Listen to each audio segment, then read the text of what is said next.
자, 이제, 아니, 아직 32장이 남았는데요. 여기서부터는 굉장히 빨리 달릴 수 있습니다. 왜냐하면 결정 트리라는 걸 우리가 알고리즘을 이제 다 이해를 했잖아요. 그렇기 때문에 이 결정 트리를 지금부터는 다 기반으로 한 알고리즘이에요. 얘를 어떻게든 지지고 볶고 합쳐가지고 만든 알고리즘이기 때문에 생각보다 많이 간단합니다. 그러니까 후다닥 진행을 해볼게요. 자, 사실 정말 말 그대로 순수한 가장 기본 형태의 알고리즘은 트리 계열이랑 회귀 계열에 선형 회귀랑 그다음에 결정 트리밖에 없어요. 로지스틱은 선형 회귀를 확률 버전으로 변형시킨 거고 지금부터 배울 수많은 알고리즘이라고 하면 좀 여러분들이 겁을 먹을 텐데 아무튼 우리가 좀 다양한 걸 배울 거거든요. 걔네들은 전부 다 결정 트리 기반이라고 생각하시면 됩니다. 자, 일단 결정 트리를 공부하니까 얘는 진짜 좀 머신러닝스럽다라는 생각이 확 들죠. 아까 전에 선형 회귀라던가 로지스틱 회귀는 막 경사강하고 좀 수학 같았는데 물론 얘도 수학이지만 약간 조금 더 진짜로 데이터에서 규칙을 스스로 발견해 나간다라는 그 머신러닝스러운 느낌이 확 들죠. 자, 이제부터 이런 생각을 해볼 건데 우리가 보통 이 결정 트리 하나를 뭐에 비유하냐면 전문가에 많이 비유를 합니다. 데이터를 열심히 학습해가지고 패턴을 발견하는 데 성공한 전문가. 그런데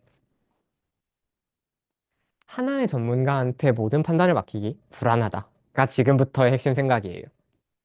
왜냐면 아까 말했던 것처럼 훈련 데이터에 대한 과적한 문제도 있고 그 다음에 뭐 어떤 특성만 너무 강하게 학습할 수도 있고 이건 좀 랜덤성이 있는 거잖아요. 그러니까 이게 불안하다는 거예요.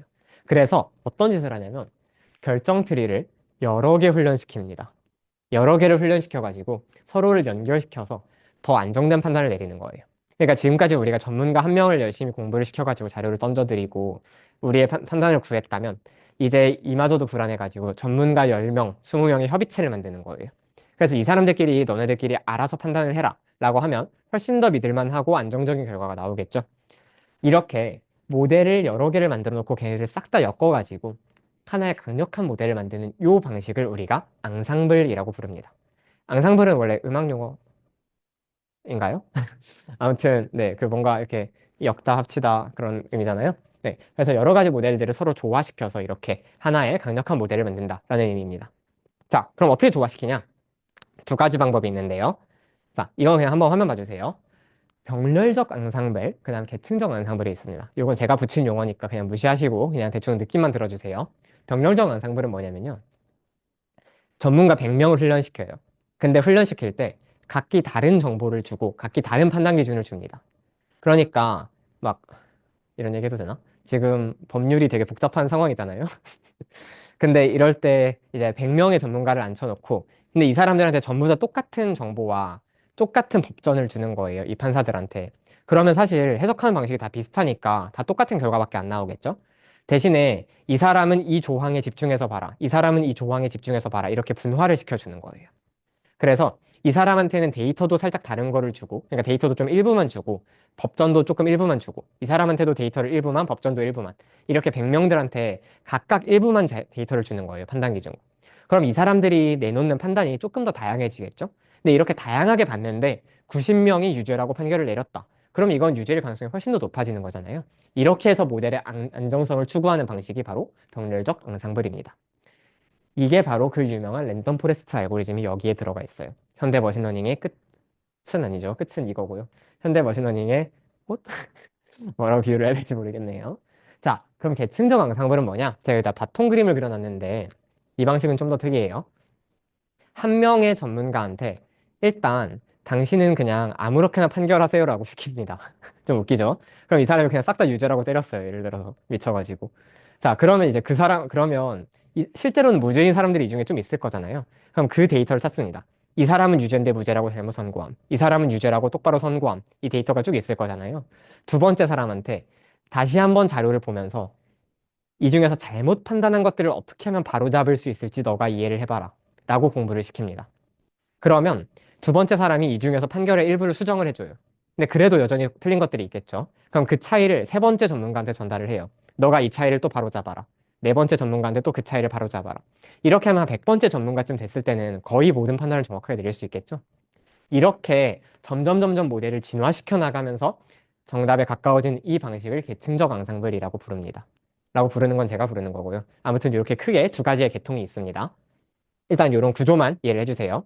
그냥 100개를 병렬적으로 나열을 쭉 해놓고 서로 다른 정보를 준 다음에 다수결로 판단을 시키는 이런 방법이 있고, 그 다음에 한 놈한테 데이터를 먼저 준 다음에 점점 이걸 보강을 해나가면서 마지막에는 정말 정확한 판단을 내릴 수 있게 이런 방법이 있다. 뭐가 더 좋나요? 실제로 돌려보면 생각보다 성능 차이가 없습니다. 네, 두 가지 방법이 다 있다는 게 중요한 거예요. 자, 그래서 이제 우리 병렬적 앙상블의 제일 대표 주자인 랜덤 포레스트 알고리즘부터 한번 살펴볼게요. 자, 어떻게 하냐면 이거 그냥 과정을 한번 봐보세요. 결정트리를 일단 100개를 만들어요. 여기서부터 좀 무섭죠? 일단 그냥 결정트리 빈 거를 100개를 만듭니다. 그 다음에 훈련을 각각 시키는데 훈련을 어떻게 하냐면 전체 데이터를 주는 게 아니라 랜덤으로 3분의 2씩만 골라서 줘요. 각 100개 데이터에다가, 트리에다가. 그 다음에 각 결정 트리들도 얘를 훈련을 해가지고 규칙을 찾잖아요. 근데 그때 아까 전에 말씀드린 것처럼 전체 피처를 싹 다 보면서 최적의 분해 기준을 찾지 않아요. 왜냐면 최적의 분해 기준을 찾으면 아까 말씀드린 것처럼 사실 모델마다 하는 말이 다 비슷할 거거든요.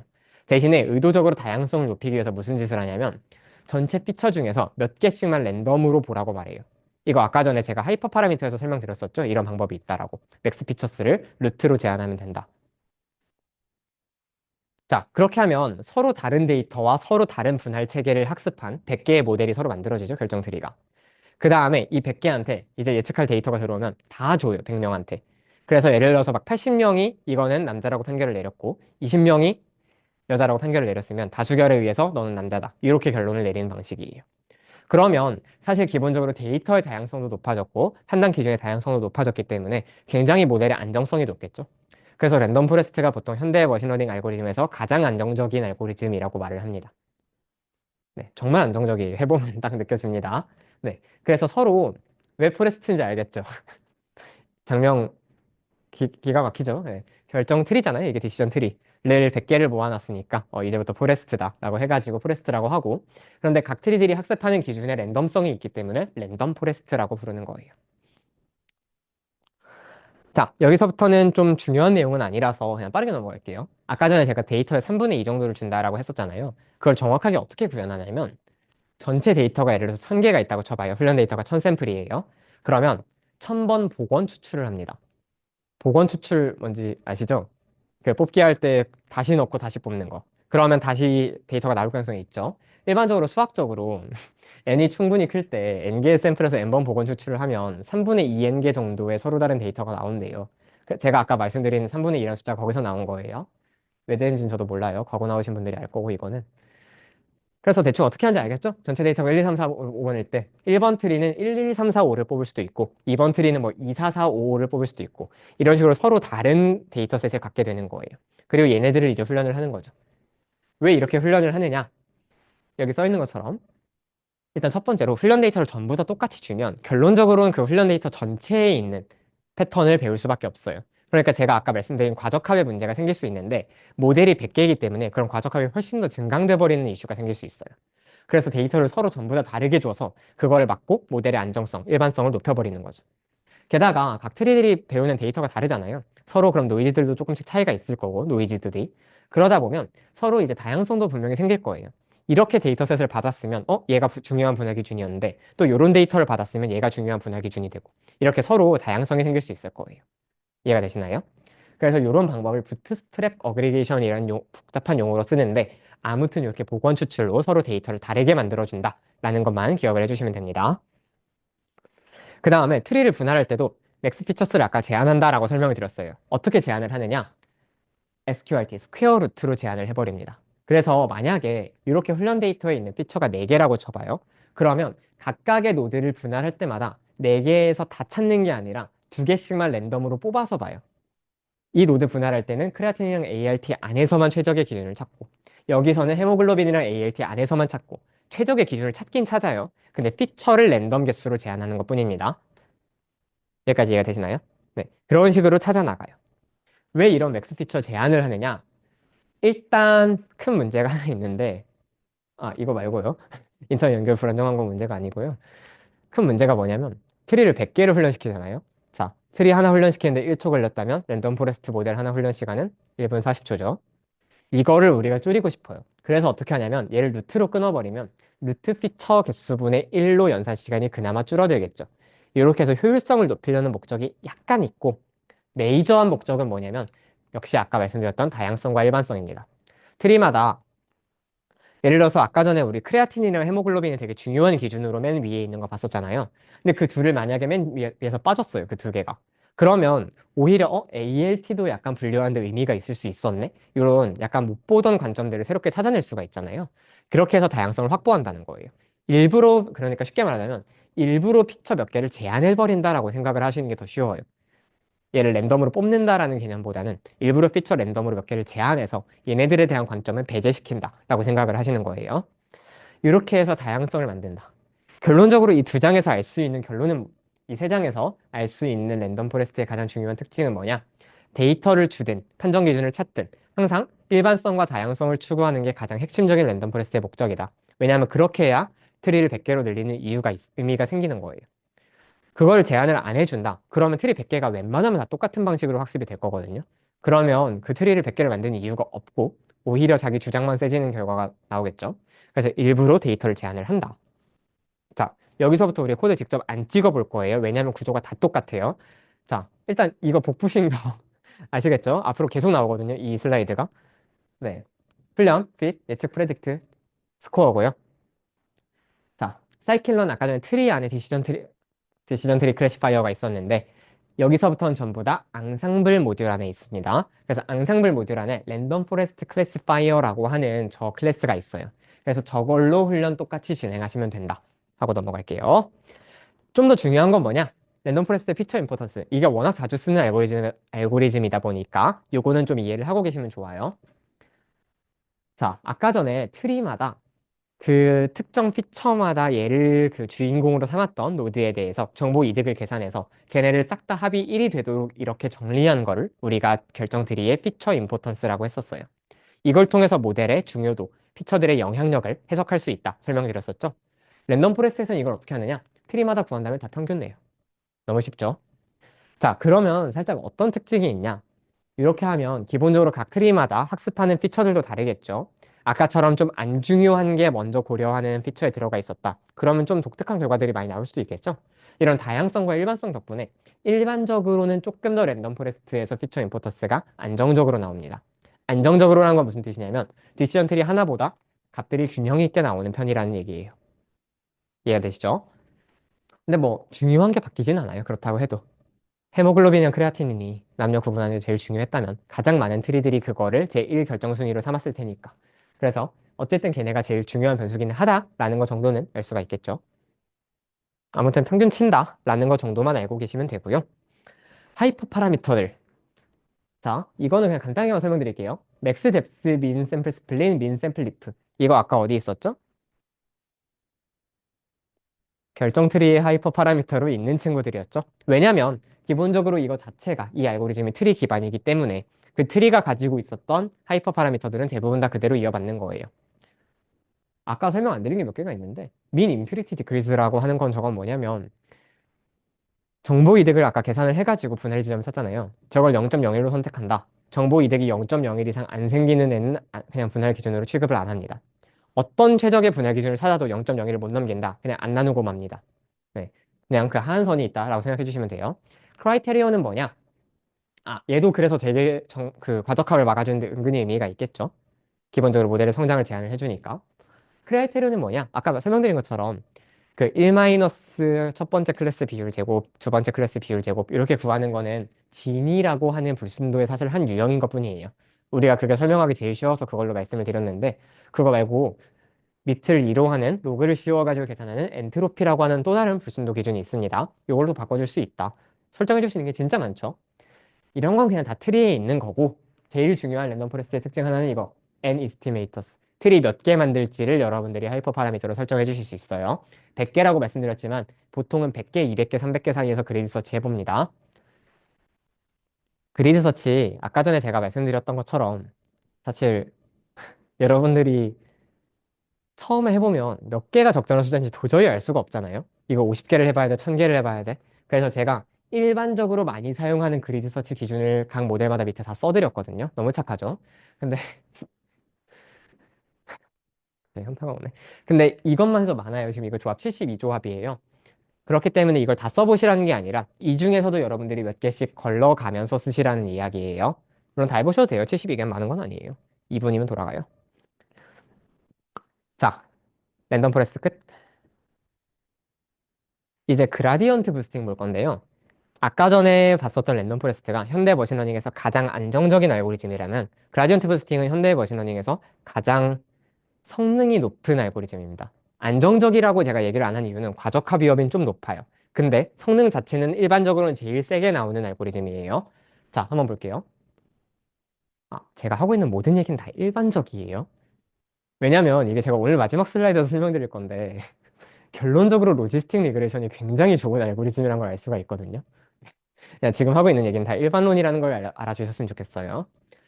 자, 여기 써 있는 것처럼 첫 번째 결정 트리는 모든 예측을 다 하나로 찍어요. 이건 제가 아까 농담했던 게 아니에요. 진짜 이렇게 해요. 그 다음에 1번 예측이랑 실제 정답 있잖아요. 이거 잠깐만 화면 봐주세요. 이 사이에 오차가 있겠죠. 에러가 있겠죠. 얘를 2번 트리가 줄이는 방향으로 학습을 합니다. 그러니까 지금 1번 트리는 그냥 아무거나 찍은 거고요. 학습을 한 게 아니고요. 얘는 2번 트리는 뭘 하냐면 정답을 맞추려는, 그러니까 지금까지의 결정 트리는 다 정답을 맞추는 훈련을 한 거잖아요. 근데 정답이 아니라 얘 사이에 오차를 맞추는 훈련을 하는 거예요. 좀 특이하죠? 그래서 두 번째 트리, 그러면 무슨 일이 생기냐? 첫 번째 트리랑 두 번째 트리에 얘네 둘을 합하면 그 오차가 확 줄겠죠. 왜냐면 얘가 만들었던 그 오차를 얘가 학습해가지고 조금 물론 뭐 제한은 있겠지만 그래도 어느 정도 가까이 따라간 거니까. 근데 어쨌든 그 사이에 오차가 좀 생겼겠죠. 그래도 한 뭐 10분의 1로 줄었다 쳐도. 그러면 세 번째 트리가 그 오차를 다시 공부합니다. 이거를 100번을 해요. 이게 그라디언트 부스팅입니다. 왜 계층적 앙상블이라고 하는지 제가 말씀드렸는지 아시겠죠? 이렇게 서로 순차적으로 따라가면서 지금 다음 모델이 이전 모델의 오차를 보완하고 보완하고 보완하고 이런 식으로 가는 거예요. 이해가 되시나요? 네. 그래서 사실 우리가 이런 구조를 어디서 한번 봤었냐면 이건 제가 조금 더 이따가 디테일하게 설명을 드릴 텐데 이렇게 오차 만든 다음에 그거를 줄이는 방향으로 뭔가를 업데이트하고 이거 경사하강법이죠. 그 경사하강법에서 학습하는 대상이 바로 그라디언트였어요. 줄여나가는 대상이. 그래서 이 그라디언트를 모델들을 쭉 부스트업해가면서 확 줄여나간다라는 의미에서 그라디언트 부스팅이라고 부릅니다. 일단 이름이 굉장히 멋있죠. 있어 보이잖아요. 자, 실제로 어떻게 동작을 하느냐 한번 볼게요. 실제 정답이 이거는 그냥 한번 화면 보면서 쭉 따라와 주세요. 00101이라고 한번 쳐볼게요. 그러면 물론 실제로 이 값으로 찍진 않는데 트리 넘버 원이 0.5로 싹 다 똑같이 한번 찍었다고 가정을 해볼게요. 트리 넘버 원은 이렇게 한다고 했었죠.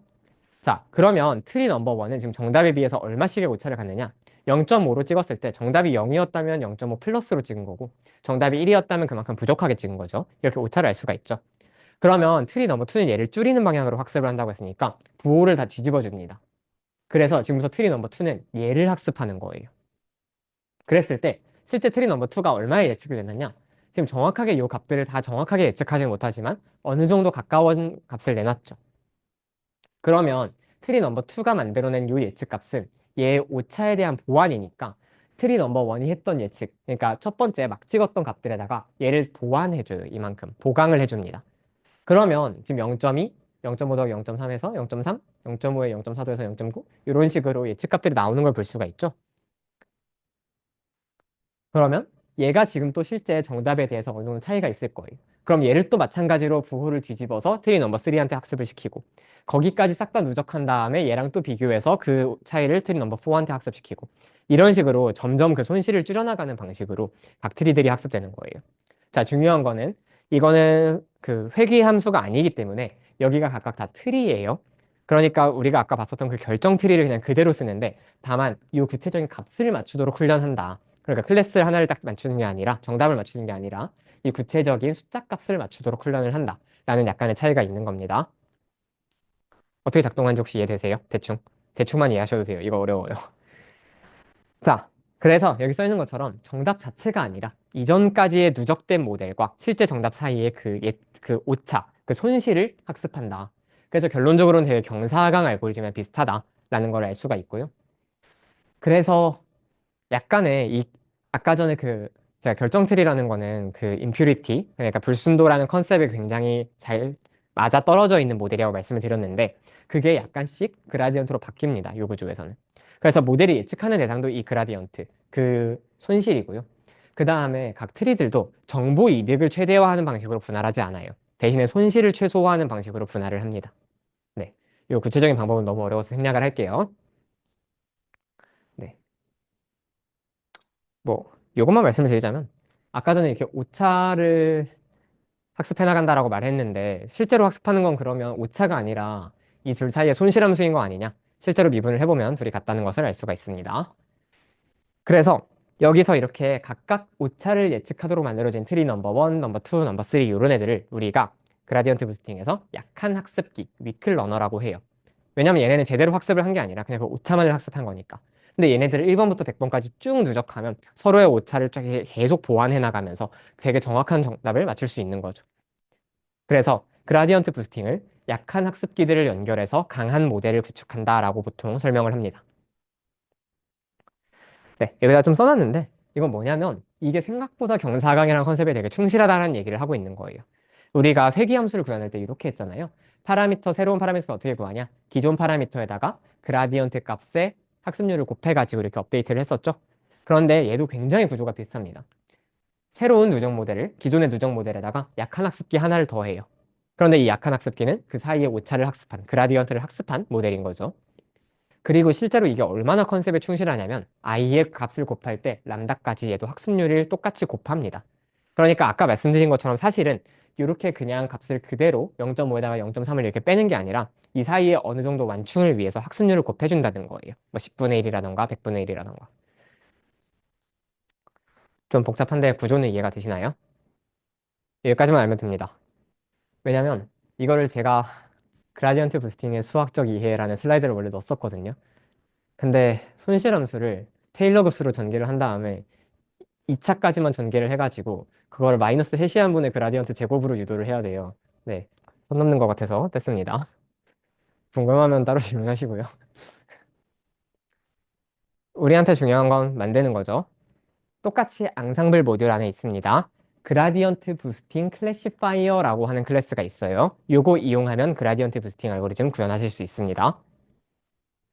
그 다음에 피처 임포턴스는 좀만 말씀을 드리자면 얘도 계산을 할 수가 있어요. 근데 아까 랜덤 포레스트는 병렬적 앙상블이었어요. 그러니까 각 결정 트리마다 피처 임포턴스를 계산한 다음에 다 평균 치면 끝이었잖아요. 근데 그라디언트 부스팅은 어떻게 하면 되냐면 얘는 아까 말씀드렸던 것처럼 정보 이득이나 임퓨리티를 신경 쓰지 않는다라고 말씀을 드렸어요. 대신에 그라디언트, 그러니까 손실을 줄이는 거를 신경 쓴다라고 말씀을 드렸었죠. 그래서 정보 이득이 아니라 각 노드의 분할마다 손실이 얼마나 줄어들었느냐로 피처 임포턴스를 평가를 합니다. 이건 이해가 되시나요? 네. 이렇게 평가를 한다. 그러면 또 어떤 이점이 있느냐? 사실 얘가 뒤에 모델로 갈수록 점점 보완해 나가는 방식이잖아요. 그러니까 뒤에 모델로 갈수록 점점 오차가 줄어들고 이 모델이 가지는 영향력이 점점 줄어들어요. 여기까지는 이해가 되시죠? 점점 줄어든다. 그럼 무슨 일이 생기느냐? 그러면 거기서 얻을 수 있는 뒤쪽 모델에서 얻을 수 있는 이런 손실의 감소량도 점점 줄어듭니다. 그렇기 때문에 무슨 일이 일어나냐? 뒤쪽에서 학습한 모델들은 앞쪽에서 학습한 모델에 비해서 기본적으로 손실 감소량 자체가 적기 때문에 영향력이 더 낮게 평가가 돼요. 그러니까 실제로도 우리가 초반에 학습한 모델들은 굉장히 영향력이 센 애들이 중심일 거잖아요. 후반으로 갈수록 그 영향력이 약해지고. 그런데 이 그라디언트를 기준으로 평가를 함으로써 그거를 굉장히 자연스럽게 반영을 할 수 있다 이겁니다. 네. 10분만 넘겨도 되나요? 네. 가봅시다. 그라디언트 부스팅의 하이퍼 파라미터들 n 이스티메이터 아까 랜덤 포레스트에서는 똑같죠. 그냥 트리의 개수라고 생각하시면 돼요. 다만 여기서는 트리를 병렬적으로 붙이는 게 아니기 때문에 약한 학습기의 개수라고 하는 게 조금 더 정확하겠죠. 그러니까 그 과정을 몇 번을 반복할 것이냐라고 생각을 해주시면 되고 조금 더 특이한 게 하나 뭐가 있냐면 여기 손실함수를 선택할 수가 있어요. 왜냐면 이게 기본적으로 손실함수를 따라가는 그런 구조잖아요. 그렇기 때문에 아예 손실함수를 여러분들이 정하실 수가 있어요. 기본은 로그로 쓰거든요. 여러분들 알고 계신 그 크로스 엔트로피, 바이너리 크로스 엔트로피. 그 0과 1에 대해서 대칭적으로 이렇게 서로한테 부담 주는 그 구조. 그걸 쓰는데 뭐 익스포넨셜이라는 것도 있다 정도만 말씀드리고요. 맥스뎁스는 트리에도 있던 건데 여긴 좀 특이한 게 뭐냐면 기본값이 3이에요. 제약 없음이 아니라. 그래서 기본값을 3으로 둬서 굉장히 과적합 없이 얕은 모델들을 계속 붙이는 방식인 거예요. 좀 이해가 되시죠? 왜 이런 구조를 선택하고 있냐 잠깐만 말씀드리자면 랜덤 포레스트는 그냥 트리 100개를 각각 훈련시키면 되잖아요. 그래서 사실 얘네를 컴퓨터에서 여러 코어들을 동시에 돌려가지고 빠르게 학습시킬 수가 있어요. 근데 그라디언트 부스팅은 무조건 앞에 모델이 완성돼야 오차가 결정이 될 테니까 그 다음 모델을 학습할 수가 있죠. 그래서 한 번에 못 돌려요. 그래서 연산 시간이 훨씬 늘어납니다. 그래서 이걸 제한해 주는 것도 있어요. 그리고 또 특이한 건 아까 말씀드렸던 것처럼 얘는 경사강에 기반하고 있기 때문에 학습률까지 여러분들이 설정하실 수가 있어요. 기본값은 10분의 1이고 뭐 여기 써놓은 것처럼 뭐 그리드 서치 하신다. 100분의 1, 20분의 1, 10분의 1 정도 해보시면 됩니다. 자, 오늘의 마지막 알고리즘입니다. 일단 이름이 한 문장이죠. 히스토그램 기반 그라디언트 부스팅이에요. 얘는 정말 쉽거든요. 그라디언트 부스팅을 이해를 하셨다면. 뭐냐면 일단 그라디언트 부스팅까지 왔으면 계산이 진짜 말도 안 되게 복잡하다라는 생각이 딱 드시죠. 여기까지는 이해되셨죠? 그러면 무슨 일이 생기냐? 가능한 모든 분할 기준을 고려를 하잖아요. 예를 들어서 AST의 값이 100개가 있다. 그럼 아까 말씀드린 것처럼 9,999개 전부 다 다른 값이라면 분할 기준을 다 고려를 해야겠죠. 그럼 그걸 다 테스트 해봐야 되니까 연산량이 너무 많잖아. 그렇죠? 그래서 이 히스토그램 기반이란 건 뭐냐면 히스토그램 요 진짜 구조로 데이터를 그냥 256개 구간으로 끊는 거예요. 이 10,000개가 있더라도 한 40개씩 해가지고 256개 구간으로 끊는 거예요. 그리고 그 구간과 구간 사이 경계선만 보는 거예요. 그러니까 그 40개 안에서는 그 경계선 다 무시하고 40개와 40개, 그 다음 또 다른 40개, 요 사이 경계선만 보는 거예요. 그러면 이 9,999개를 다 테스트해보는 게 아니라 그 경계선과 경계선 사이 255개만 딱 해보면 되겠죠? 그래서 이런 방식으로 조금 더 효율성을 높였다. 이것만 알고 계시면 됩니다.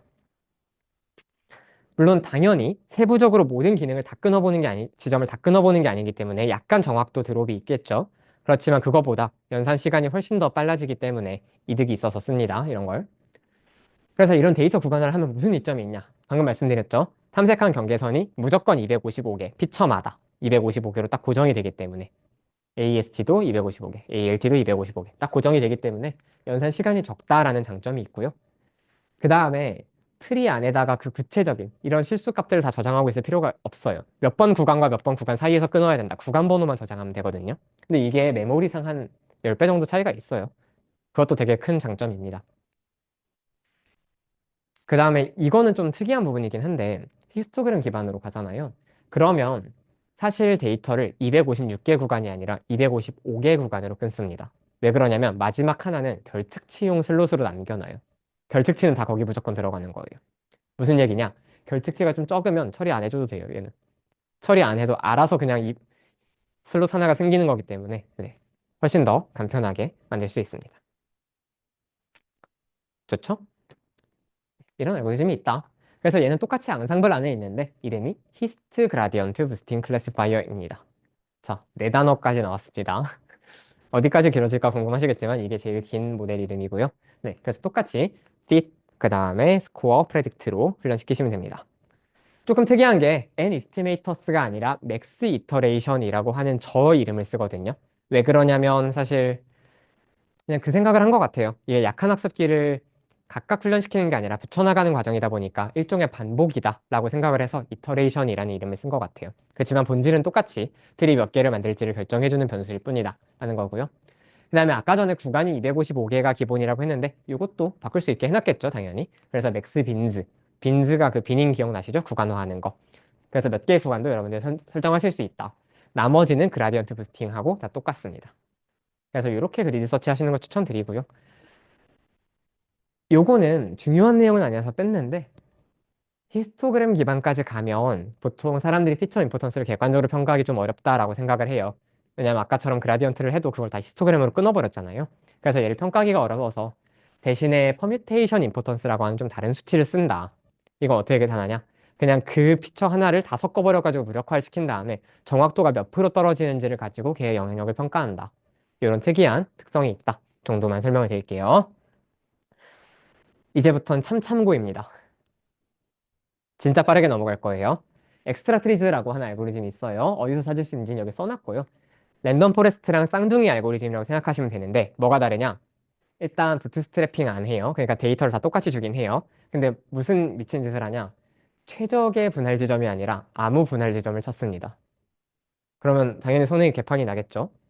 그런 대신에 어떻게 하냐? 개수를 엄청나게 트리의 개수를 높여가지고 속도를 높이는 대신에 약간 메모리를 사용을 합니다. 이런 방식으로 조금 다르게 구현을 해놨다. 이게 엑스트라 트리즈인데 잘 안 씁니다. 왜냐면 이 방식이 너무 무식하죠. 랜덤으로 찾는다는 게 좀 그렇고요. 자, 얘네 중엔 좀 중요해서 말씀드릴게요. 얘네는 사이클런 안에 없어요. XG 부스트, 라이트 GBM이라는 개별적인 패키지를 깔아주셔야 되는데 뭐냐면 그라디언트 부스팅이랑 히스트 GB가 기본적으로 좋은 알고리즘은 맞는데 연산 시간이 너무 오래 걸려요. 그래서 밖에 있는 좀 똑똑한 과학자들이 얘를 조금 더 쓰기 쉬운 그리고 계산이 빠르고 메모리 효율이 높은 형태로 개선을 시켜놨다라고 생각을 하시면 됩니다. 그래서 그라디언트 부스팅의 개선판이 XG 부스트. 이름이 굉장히 멋있죠? 익스트림 그라디언트 부스팅입니다. 그 다음에 그 히스토그램 기반 그라디언트 부스팅의 개선판 이름이 라이트 GBM이다. 그래서 실제로 여러분들이 이 알고리즘을 쓰실 때는 사이클론보다도 얘네들 변형된 개선판을 쓰실 일이 조금 더 많기는 해요. 일단 제가 과제 같은 거는 다 사이클론 기준으로 기본판으로 쓰시라고 말씀을 드릴 텐데 나중에 실습할 때부터는 요거를 좀 더 추천을 드릴게요. 뭐 조금 더 차이가 있죠. 라이트GBM은 마이크로소프트에서 만들었습니다. 자, 이제 정말 몇 페이지 안 남았는데요. 마무리를 해보자면 우리 지금까지 봤었던 트리 모델 다 분류용으로 잘 써먹었죠? 근데 사실 분류용이 아니라 회귀용으로도 다 쓸 수 있습니다. 기가 막히죠? 어떻게 하냐? 예측을 하는데 쭉 따라가요. 쭉 따라가다가 맨 마지막 리프에 도달하면 거기 남아있는 데이터들을 다수결로 분류를 결정한다라고 했었잖아요. 회귀는 어떻게 하냐? 그 대신에 그 평균으로 결정을 합니다. 그럼 트리 자체는 어떻게 나누냐? 그럼 그 평균들을 서로 최대한 모아주는 게 맞겠죠. 그렇기 때문에 분산을 최소화할 수 있는 그런 분할 지점을 찾습니다. 이런 방식으로 각각 우리가 지금까지 배웠던 결정 트리, 랜덤 포레스트, 엑스트라 트리, 그레디언트 부스팅, 히스티 GB 전부 다 쌍둥이로 다 클래시파이어였잖아요. 여기가 다 리그레서 버전이 다 있어요. 그래서 얘네들을 여러분들이 회귀 목적으로도 사용을 하실 수가 있다라고 설명을 드릴게요. 성능 잘 나옵니다. 심지어 방금 전에 말씀드린 요 두 친구도 리그레서 버전이 있어요. 놀랍죠? 아무튼 회귀 문제를 풀 때도 무조건 리니어 리그레션이 끝이 아니다. 지금까지 설명을 안 드렸지만 얘네도 쓸 수 있다. 말씀을 드리고요. 자, 이제 머신러닝 알고리즘 지금까지 배운 거 총정리 한번 해봅시다. 맨 처음에 선형 회귀 배웠어요. 회귀 문제 해결에 적합하다라고 했었고 이제 어떤 관계식을 찾는 게 목적이라고 했었죠. 근데 이거를 우리가 분류 문제에 쓰고 싶은데 확률을 찾을 수 있는 회귀를 할 수 없을까? 그래서 얘를 시그모이드 또는 소프트맥스에다 통과시켜서 이렇게 로지스틱 회귀로 우리가 바꿨어요. 그랬더니 이제 선형적으로 확률을 탐색을 한다. 근데 분류를 꽤 잘 해결을 해준다. 알 수가 있었죠. 그런데 모든 확률은 뭐가 1 올라갈 때마다 확률이 1% 올라가는 이런 구조가 아니야. 그렇기 때문에 얘를 개선하기 위해서 비선형적인 구조를 탐색하기 위해서 결정 트리라는 완전히 새로운 구조를 도입을 했습니다. 디시전 트리죠. 그래서 불순도를 기반으로 분류를 해서 비선형적인 관계까지 찾을 수 있게 되었다. 얘를 이제 여러 개를 쭉 병렬적으로 붙입니다. 100개를 붙여가지고 안정성과 다양성을 확 높인 게 랜덤 포레스트죠. 반대로 또 무슨 짓을 할 수가 있냐? 트리를 여러 개 만들어 놓고 서로가 서로의 오차를 보완해 나가도록 점점 발전하는 식의 앙상블을 할 수도 있어요. 거기서 이제 처음에 99년도에 에이다 부스트라고 하는 알고리즘이 나왔었고 지금은 이제 그라디언트 부스팅, 히스토그램 기반 그라디언트 부스팅 이렇게 점점 발전을 했다. 그래서 여기서는 경사하강을 배워가지고 점점 결정을 강화시킬 수 있게 만들어 놨고 거기서 효율성을 더 높여서 255개로 구간을 제한을 한 게 히스토그램 기반이다. 그리고 얘네들을 더 빠르게 만들기 위해서 XG 부스트, 캣 부스트도 있어요. 얀덱스에서 만들었어요. 라이트 GBM 이런 더 개선판 알고리즘들도 나왔다. 제가 여기 안 쓴 알고리즘이 있을까요? 네, 한 몇백 개, 몇천 개 있을 거예요. 근데 아무튼 우리가 시중에서 쓰는 가장 핵심적인 알고리즘들은 이 판을 기억하시면 됩니다. 딱 하나 정말 중요한데 여기 안 넣어놓은 게 서포트 벡터 머신이라고 하는 SVM이라는 알고리즘이 있거든요. 그거는 기하 기반이에요. 데이터들이 이렇게 쭉 점으로 있을 때 걔네들 사이를 가장 멀리 늘어뜨려주는 평면을 찾는다. 약간 이런 기하적인 관점으로 접근을 하는 앤데 걔는 조금 이질적이라서 일단 우리 수업에선 제외를 했습니다. 다만 혹시 나중에 여러분들이 기회가 되신다면 한번 그것도 써보시는 걸 추천을 드릴게요. 마지막이네. 자, 우리 오늘 5가지 알고리즘 메인으로 배웠잖아요. 이번 6과에서. 제가 친히 전부 그리드 서치 12를 돌려봤습니다. 우리 이진 분류, 성별 분류하는 문제랑 그 다음에 나이, 에이지 분류하는 문제에 대해서 전부 다 한번 해보고 왔어요. 여러분들이 대충 성능 감을 잡으시라고. 로지스틱 너무 잘 나오죠? 성능 88.6%. 지금 뒤에 있는 트리 알고리즘을 씹어먹는 성능이 나와요. 좀 충격적이죠? 아무튼 그래서 그러면 이거는 얘네들이 발전된 모델이 아닌 거냐? 아니죠. 용도가 다른 것뿐이라고 설명을 드렸습니다. 그리고 얘가 지금 로지스틱의 성능이 잘 나온다라는 건 뭐냐면 얘로 성별을 맞추는 문제가 선형적으로도 충분히 풀리는 문제였다는 얘기인 거예요. 이렇게 비선형적인 걸 안 써도. 근데 반대로 지금 밑에 걸 보시면 얘 같은 경우에는 67%밖에 안 나오는데 트리 기반들이 좀 더 성능이 잘 나오거든요. 전반적으로. 이건 뭘 의미하느냐? 로지스틱 리그레션에 비해서 아까 전에 이 이진 분류에 비해서 다중 분류 문제는 훨씬 더 비선형성이 강하구나. 그래서 이렇게 선형 알고리즘을 쓰면 잘 안 나오고 이렇게 트리 기반 알고리즘을 쓰면 성능이 좀 높아지는구나. 이런 식으로 모델 간의 성능을 비교해가면서 문제의 본질을 파악하실 수도 있습니다. 네. 이진 분류에서 라이트 GBM이 성능이 제일 잘 나왔고요. 제가 아까 했던 말이랑 좀 상반되죠. XG 부스트보다 라이트 GBM이 성능이 보통 떨어진다라고 말씀드렸는데 더 높게 나오죠. 이런 거는 돌려봐야 아는 겁니다. 제가 방금 전에 말씀드린 안정성, 속도, 정확도 이런 것들은 다 일반적인 특성인 것뿐이고 데이터의 구체적인 특성, 문제의 유형에 따라서 정말 천차만별로 차이가 날 수 있어요. 네. 다항 분류 문제는 XG 부스트가 성능이 제일 잘 나왔네요. 그리고 위에 써놓은 게 제가 요거까지만 마지막으로 멘션을 드리자면 이게 뭐냐면 한 모델 학습 돌릴 때마다 걸린 시간을 제가 써놨거든요. 자, 로지스틱이랑 디시전 트리 100분의 1초 단위로 나오죠. 한 40몇 밀리세컨드 이렇게 나오는데 그라디언트 부스팅 한 모델마다 4.6초 걸리는 거 보이시죠? 네, 물론 크로스 밸리데이션 5번이 곱해진 수치이기는 한데 그래도 굉장히 오래 걸린다. 그럼 그리디 서치를 당연히 여기다가 만약에 뭐 100가지를 해본다. 그럼 400초 걸리는 거겠죠? 이런 식으로 여러분들이 각 모델 시간을 조금 더 염두에 두셔야 됩니다. 이런 식으로 성능 차이가 별로 안 나는데 이렇게까지 시간 차이와 메모리 차이가 난다. 당연히 로지스틱 쓰시는 게 맞겠죠. 근데 성능 차이가 3, 4%, 5%막 이렇게 난다. 그러면 트리 기반 쓰시는 게 더 좋을 거예요. 이해되셨기를 바라겠습니다. 네. 오늘 6과 110페이지짜리 강의록이었고요. 정말 거대한 수업이었죠. 네. 분류 문제부터 시작해가지고 우리 뭐 로지스틱부터 굉장히 다양한 알고리즘들을 배웠고 그다음에 오늘의 하이라이트였던 결정 트리 알고리즘이 있었습니다. 그래서 여기서 어떻게 분할 기준을 탐색하는지, 뭐 피처 임포턴스가 뭔지 이런 것들 알아봤고요. 오늘 정말 중요한 내용 많이 나왔죠? 과대적합, 과소적합, 하이퍼 파라미터, 튜닝, 그리드 서치, 교차 검증. 얘네들은 정말 정말 테이크홈 메시지 매우 매우 중요한 별표 3개입니다. 3개면 좀 안 중요해 보인다. 100개입니다. 그 다음에 이제 앙상블 알고리즘으로 병렬적 앙상블, 그냥 트리들 붙이는 거. 랜덤 포레스트랑 엑스트라 트리즈 봤고요. 그 다음에 계층적 앙상블, 서로 보완하는 거. 그레디언트 부스팅이랑 개 구현체인 엑스지 부스트. 히스토그램 기반이랑 개의 발전 버전인 라이트 GBM. 얘네들을 봤습니다.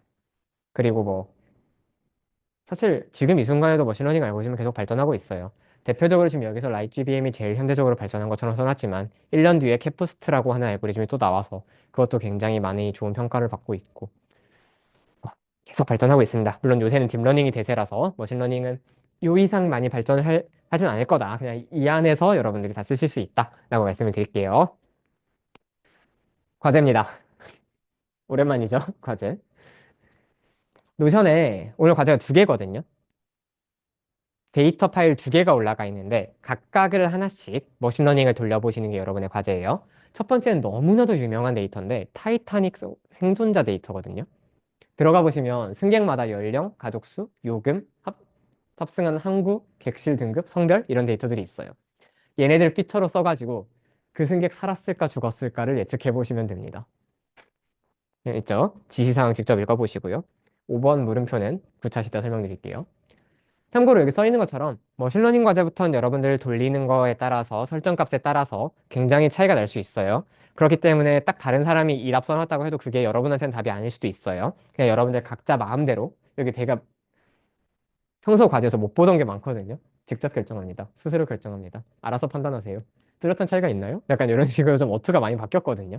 여러분들 알아서 해보시라는 얘기예요. 왜냐하면 머신러닝은 여러분들이 경험적으로 판단하는 게 중요해서 일부러 좀 경험을 쌓으실 수 있도록 했습니다. 두 번째는 회귀 문제예요. 얘는 좀 더 세기예요. 미국 보험사 데이터인데 고객의 나이, 체질량 지수, 성별, 거주지, 그 다음에 흡연 여부 얘네들 가지고 그 사람의 보험료가 몇 달러일지 맞춰보는 문제예요. 회귀 문제겠지 얘는 실제 금액을 맞추는 거니까. 그래서 여기서도 이렇게 좀 다양한 과제들을 내놨습니다. 여기까지 머신러닝이었고요. 총론, 강론이었고요. 이제 이렇게 복잡한 그래디언트 부스팅 같은 알고리즘을 써도 잘 해결되지 않는 이미지 분석, 텍스트 분석 이런 문제들이 나오기 시작합니다. 그래서 2010년대부터 그런 복잡한 문제들을 이제 어떻게 풀 수 있을까? 점점 더 발전된 알고리즘에 대한 관심이 늘어났고, 그래서 그걸 해결하기 위해서 인공신경망, Artificial Neural Network라는 구조가 등장을 했습니다. 그리고 그 시대부터 우리가 머신러닝을 뛰어넘은 딥러닝이라고 부르죠. 다음 7타시부터 심층신경망, 딥러닝에 대해서 다뤄보겠습니다. 수업 마칠게요.